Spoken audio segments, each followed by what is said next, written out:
Welcome to Unspoken Truth, where we'll be uncovering life's journeys that make or break us, and those little things that bring us joy or the deepest, darkest secrets we've decided that we're taking to our grave. The pain and the judgments that we carry each day, and these are managed in all different forms of relationships, friendships, family, and society. Join me on this journey of unspoken truth and changing the narrative. This is from a woman who's just like you, a mother, a sister, a daughter, and God's child. And in everything else in between, I am still an individual, riding the waves of life. I am Nita Terry T, your host of Unspoken Truth.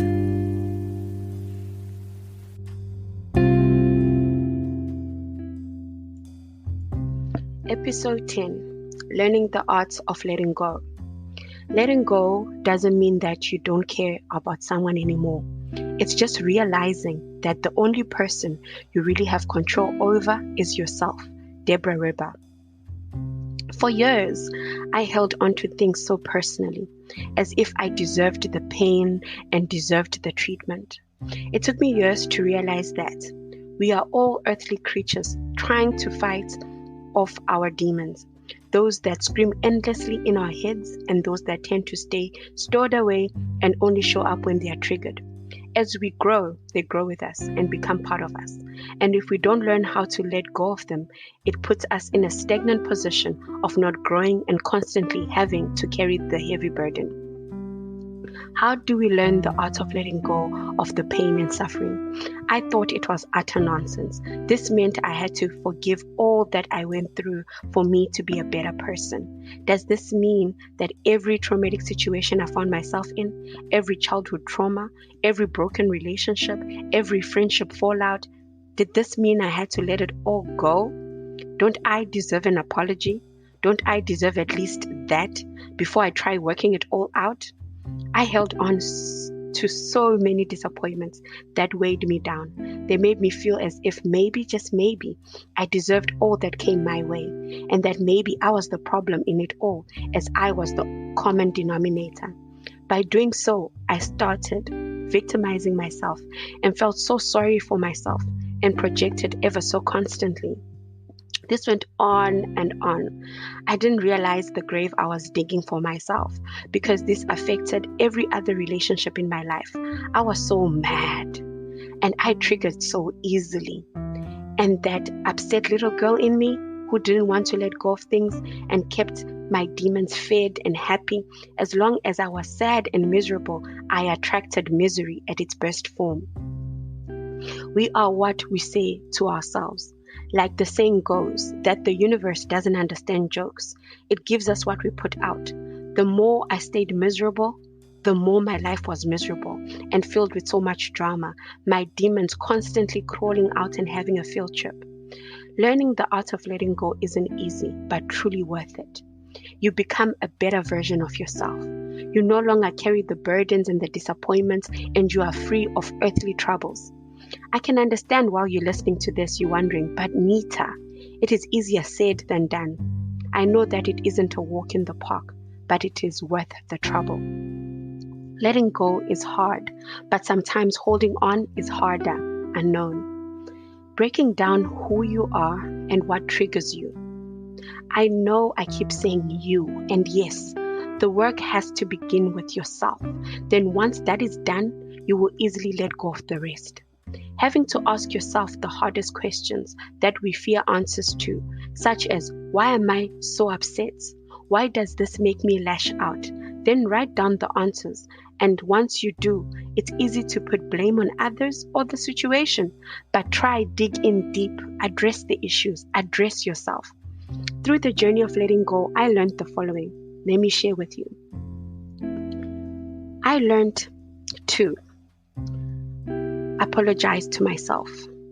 I apologized to myself, and as crazy as it might sound, it's the best remedy towards a better you. I apologized to myself for beating myself down. I apologized to a younger version of myself for ever feeling alone or ever feeling so angry with the world. I apologized to myself for not loving myself first before others. I apologized for moments that slipped by because I was so concerned about others than myself. When I was done apologizing, the next step was forgiving myself. I forgave myself for the feeling like I was responsible for the world. I forgave myself for disappointing self. I forgave myself for not being honest with self. I forgave myself for taking so long to get here, but at least I am here now. I lastly forgave myself for not loving self enough. When I was done forgiving myself, the next step was acceptance. Accepting that all that I've been angry about, all that I have carried over the years is all behind me now. It happened for the better good. It had to, because even when I feel broken at times, I'm still standing and fighting this thing called life. I am learning how to rise above water every time I feel like I am sinking. I accepted the pain and the troubles the world tends to throw at me. In reality, the scars, the tears, the pain is all behind me.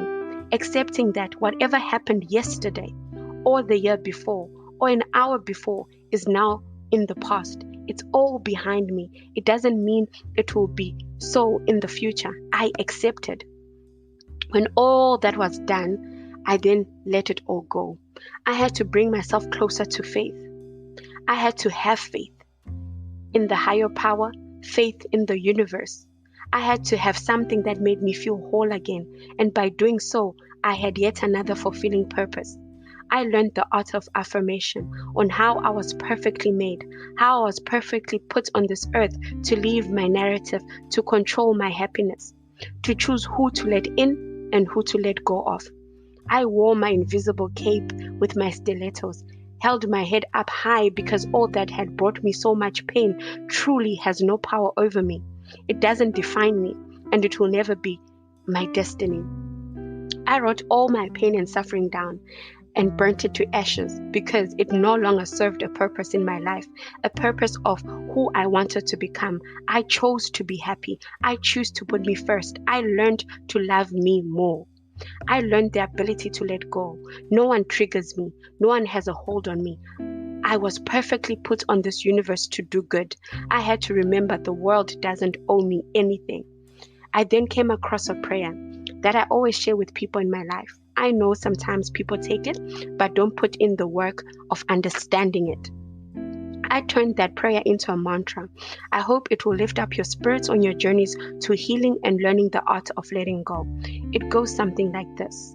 Lord, make me an instrument of your peace. Where there's hatred, let me sow love.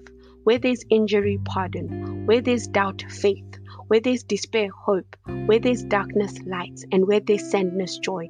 O Divine Master, grant that I may not so much seek to be consoled as to console, to be understood as to understand, to be loved as to love. For it is in giving that we receive. It is in pardoning that we are pardoned. And it's in dying that we are born to eternal life. I say this mantra every day of my life, on happy days or sad days. Remember that everything isn't permanent, it's all temporary. So let's not hold on to things as if we will die with them. Let's choose life over anything else.